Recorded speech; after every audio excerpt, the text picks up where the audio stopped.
Bienvenue à tous! Welcome to another exciting episode of Frenchfro. Today, we're diving into one of the foundational building blocks of learning French: personal pronouns. You know, those little words that help you pinpoint exactly who you're talking about. It's like the GPS of language. So let's jump right in.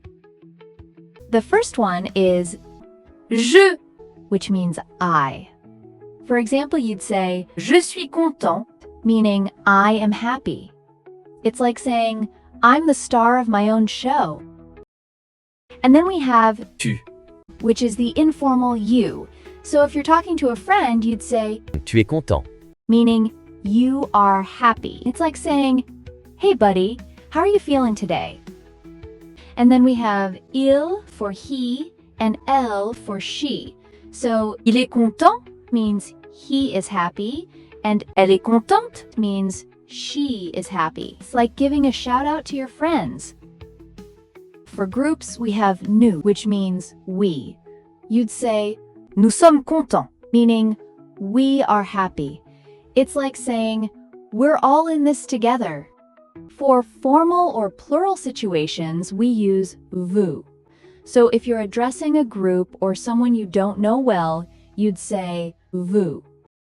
Il is they for a masculine or mixed group, while elle is they for an all-female group. And there you have it, your first step to fluent French.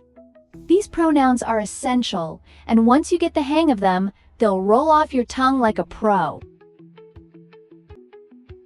Practice makes perfect.